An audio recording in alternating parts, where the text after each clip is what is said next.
देखिए राजीव जी, जब कोई खिलाड़ी देश के बाहर होता है तो वो देश को रिप्रेजेंट कर रहा होता है, देश की भावनाएं उसके साथ होती है, लेकिन उसके पीछे पूरे देश की सरकार होती है।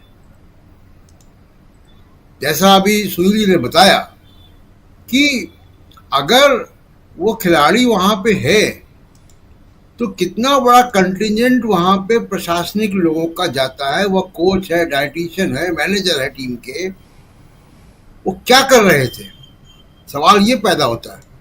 और या वो क्या नहीं कर रहे थे, क्या विनेश फोगाट को डांट में रखा गया उनके वजन के बारे में, क्या उनको अलार्म नहीं किया गया? पहली बात, देखिए जैसे मैं पहले कह चुका हूं कि खिलाड़ी अपने खाने पीने का फैसला भी खुद नहीं कर सकता है। जिन लोगों ने दंगल देखी हो, जो विनेश फोगाट पे ही बनी है फिल्म, उसमें भी ये सीन है कि वजन कम करने के लिए कैसे किया जा रहा है, कोच क्या कर रहा है और कोच किस तरीके की साजिश भी कर रहा है जी। वजन बढ़ाने की, ये भी है उस फिल्म में। तो ये खेल के मैदान में जो पर्दे के पीछे की राजनीति है, वहां ये किस्से कहानियां खूब हैं। ऐसा नहीं कि पहली बार हुआ है, ये डिस्क्वालीफाई करवाने के वजन के नाम पे ये हथकंडे हैं। ड्रग्स को कोई चीज में, डोप टेस्ट में डिस्क्वालीफाई कराने के किस्से कहानी है, और इसमें कोच और मैनेजर भी कई बार शामिल होते हैं। इसलिए मैंने, देखिए, सबसे पहले सुबह मैंने ही जांच की बात की है, राजनीतिज्ञों से पहले भी की है, जी। कि ये जांच का विषय है, इस पर जांच होनी चाहिए कि क्या ये लापरवाही है एक, और क्या ये साजिश है। साजिश से इनकार यूं नहीं कर सकते कि ब्रजभूषण शरण सिंह, जिसके खिलाफ पूरा आंदोलन इन लड़कियों ने किया और जिसके खिलाफ कंप्लेंट की, जो जिसके खिलाफ केस चल रहा है, वो उसी के नॉमिनी है संजय सिंह, जो कुश्ती फेडरेशन के अभी करता धरता है, वो उन्हीं के नॉमिनी है। उस कुश्ती पूरे तंत्र में अभी भी ब्रजभूषण शरण सिंह की ही तूती बोलती है।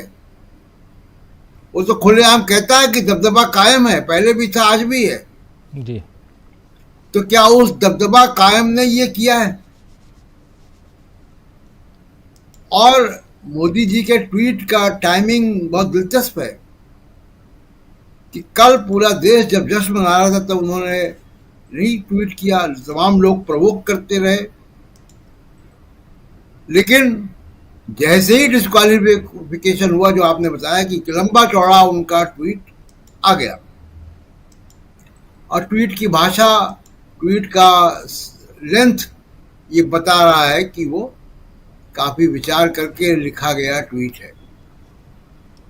अचानक नहीं कि फोन उठाया और आपने लिख दिया इतना बड़ा ट्वीट। तो आ, तो ये सारी घटनाएं इस तरफ इशारा करती हैं कि कहीं कुछ गड़बड़ हो रहा था,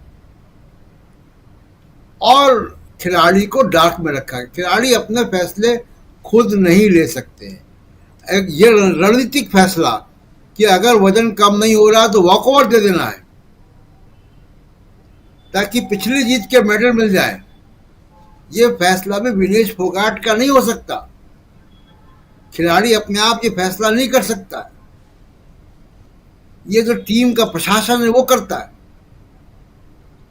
तो क्या ये पूरा जश्न जो है, उसको उसमें पानी फेरने का कोई जो राजनीतिक षड्यंत्र है वो था?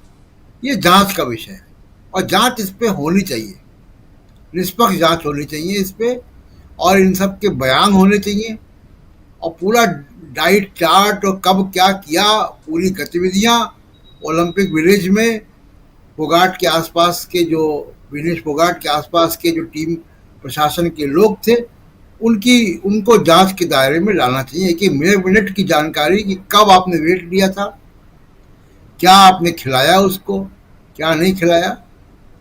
53 किलो में वो पहले खेलती थी, वो उनका रणनीतिक फैसला था कि उनको 50 में आना है, और उसकी बड़ी चुनौती उन्होंने स्वीकार की।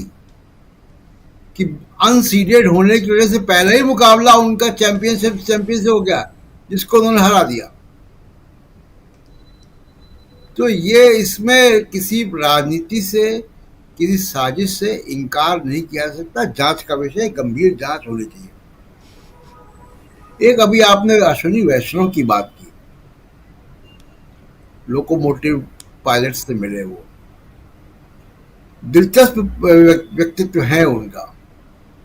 मैं अभी सिर्फ इतना ही उस पर कहना चाहता हूं कि वो सिविल सेवा से इस्तीफा देने के बाद उन्होंने अमेरिका जाके मैनेजमेंट किया, और मैनेजमेंट करने के बाद उन्होंने कंपनी ज्वाइन की जिसका नाम है सीमेंस,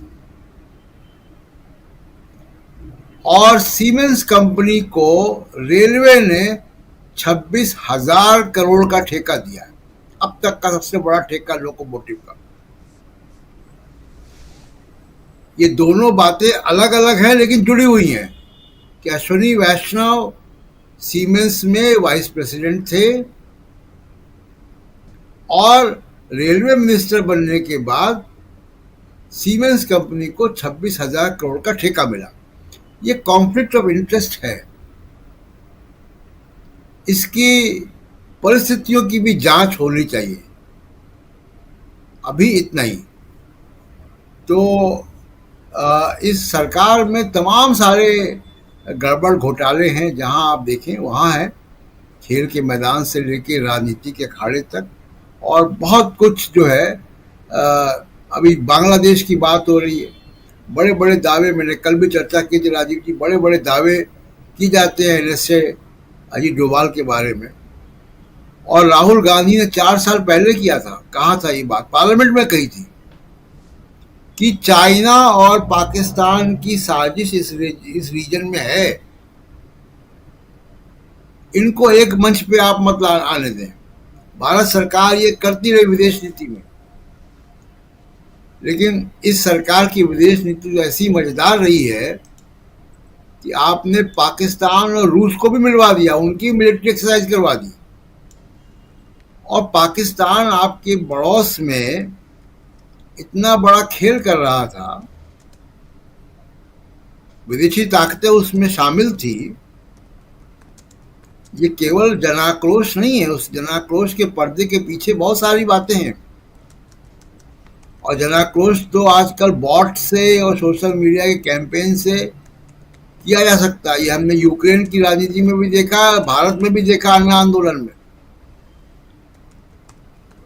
तो क्या ये किसी प्रकार का अन्य आंदोलन था जो कहीं से गाइड हो रहा था? इसके बहुत प्रमाण हैं। सवाल ये कि क्या भारत का इंटेलिजेंस, रॉ, एनएसए, विदेश मंत्रालय इस पे नजर रख रहा था कि नहीं रख रहा था, और रख रहा था तो अपने पड़ोस में ऐसा तख्ता पलट, और पाकिस्तान का अगर ये ताकतें जहाँ पे जो उसमें शामिल हैं कल को कामयाब हो जाती है। अभी तो मोहम्मद यूनुस बने हैं, आर्थिक विशेषज्ञ हैं, अर्थशास्त्री हैं, नोबेल पुरस्कार विजेता हैं, उनकी एक बड़ी साख है, और उनके नेतृत्व में एक अंतरिम सरकार बनेगी, शपथ कल लेंगे वो। लेकिन मान लीजिए कल वहां पे कुछ ऐसी ताकतें आ जाती सत्ता में, तो भारत का ईस्टर्न बॉर्डर भी जो है, वो जो अब तक कमोबेश शांत था, सामरिक कोई चुनौती नहीं थी शेख हसीना की वजह से, वो चुनौती अब आ जाएगी। तो सरकार में उस तरीके के लोग नहीं हैं, या ये जानबूझ के अनदेखी करते हैं, या गवर्नेंस की कोई अवधारणा नहीं है, 5 साल 10 साल के आगे की सोच के नहीं चलते हैं। ये सब बड़े गंभीर विषय हैं राजीव जी। बिल्कुल बिल्कुल।